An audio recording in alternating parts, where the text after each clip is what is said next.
that's the last they've seen of him in this game, probably including himself. If this were baseball, the manager would have been at the mound already and asked for the ball, and he'd be in there getting a shower. But in football, you might have to go stand on the sideline and watch the rest of it and see if your backup can do any better. The last run good for 2. Here's 2nd and 8.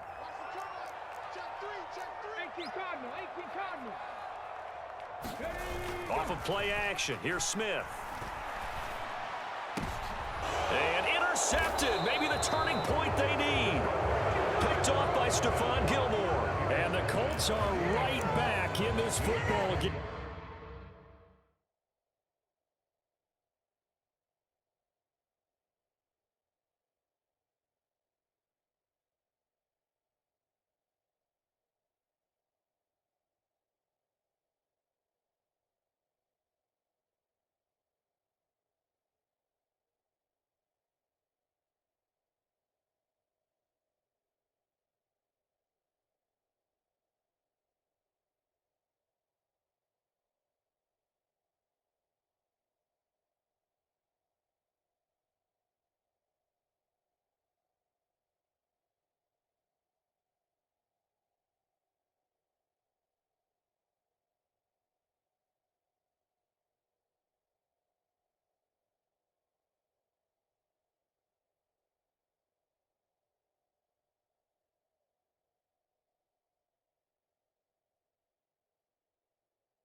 The Colts come to the line ready to start their next drive. The interception was a great starting point, but now they need points pretty quickly, down 2 scores. And boy, another ill-advised throw there as that will wind up incomplete. Well, we've talked about it, CD, but it bears repeating. They are struggling to throw the football. All the interceptions and more incompletions. It just doesn't look like things are in sync out there. I would agree with that, and it's not a good day when you feel like an incomplete pass is almost a win for you because it wasn't intercepted. I think the receivers now, when they're running their routes, they want to catch the ball, but they also want to make sure that the defenders don't take it away. When you're leading in the final quarter, your radar has to be up for any potential deep shots. And probably not the last one they're going to see in this game, not as long as they hold this lead. Now Ryan. They'll set up the screen to Taylor. And he'll only get this to about the 35. Well short of the line to gain. 3 yards, all they could muster there, and it'll bring up 4th down.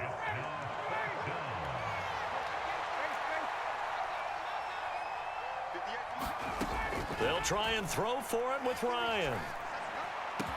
And it's incomplete. They cannot convert, and they turn it over. The Colts unable to convert here on 4th down. And the Seahawks, they'll get the football back in outstanding field position. Ball up to the 35 now as they come up on 1st and 10.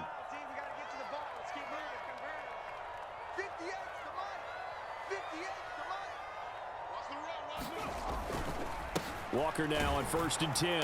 And I think this defense knew what was coming as he is smothered behind the line. That play was all Bobby Okereke as he got there and dragged him down for the loss. An interesting and intriguing decision there defensively because they kept extra DBs on the field despite seeing the multiple tight end look that came out for the offense. I thought they were going to switch out of it. I didn't know if they felt they didn't have time or what the case was. Well, in any event, the extra speed allowed for great penetration as they stuffed that one behind the line of scrimmage. Got to figure the rush is going to be fierce again as they come up 2nd and 13. Now Smith. And this one incomplete. Too much contact to hold on to that one, and it's 3rd down. When you run in the slant, timing is everything, and against that man coverage, there was no space available, and incompletion as a result. Now this is a big third down, and you'd have to think we'd see a timeout right away if they can't stop him here. Smith. The Colts are going to get him. Down he goes. So fresh out of the 2-minute warning, and here's another timeout taken with 1:55 remaining. Brandon, what I remember most about playing with guys who knew how to rush the passer, they would just tell you, just cover people for me, just long enough for me to get there. And that's exactly what happened on that play. And that one's not going to get there. Not enough juice. An ambitious effort, but it's well short. And this will remain a 2-touchdown game. Now this one now not over yet, Charles. You've got a sliver of hope on that other sideline. You certainly do, because that would have made it a 3-score game, and that probably would have been curtains at that point. But now if they can get down the field quickly and somehow get the ball back one more time, we may have a different ball game. Now left side on the swing pass. And he'll be dropped just shy of the 35 at the 34. A pickup of 17 on a play that originated at the 17.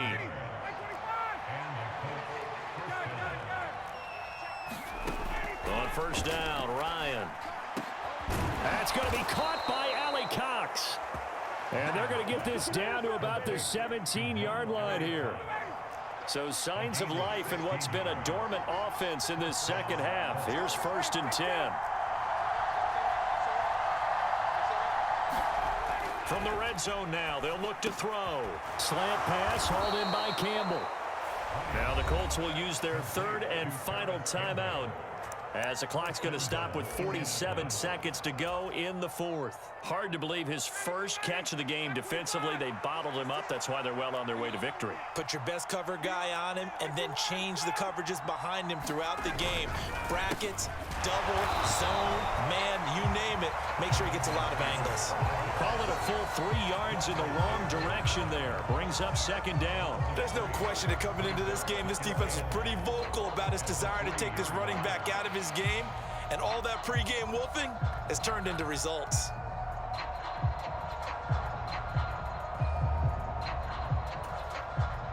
So they're backed up to the 3-yard line, 2nd and goal. Again, it'll be Taylor. And this has been a familiar sight all afternoon as they stop him behind the line. And now can they reverse the trend on 3rd and goal with the last 2 plays having gone backwards? And this is caught, so it's a late touchdown, but maybe too late. Still a little time left on the clock, however. Coming from where they were, they knew this was going to be tough, but they got the touchdown. Now they need the miracle, the onside kick and a little extra. Yeah, and you have to get the onside kick and not have the ball bounce around a lot and eat up time. You want to be able to grab it, possess it, and get your offense out there for what you just termed a miracle last chance. The Colts kicking team is out there now, and they will send this one away. He will return this from deep in the end zone. And that decision to bring it out ends up not being a good one. Costs him about 5 yards as he's tackled at the 20.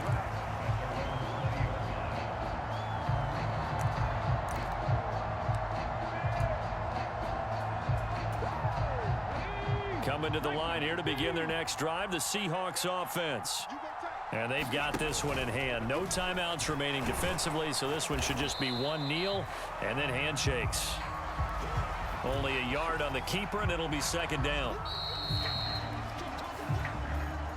So the victory here for Seattle. And I tell you what, I can't remember a defensive performance as good as this one. They seemingly forced turnover after turnover after turnover every time you turned around. Yeah, you just keep going with it, can't you? After turnover, after turnover. As this game unfolded, they were doing all the dictating, right? They told the offense exactly how it was going to go down today. So you saw them deflate with every series, didn't you? Every time they ran onto the field, it was slower and slower to get to the football because they just felt like if we go out there, we're just going to turn it over anyway. So it was really, really a stellar performance.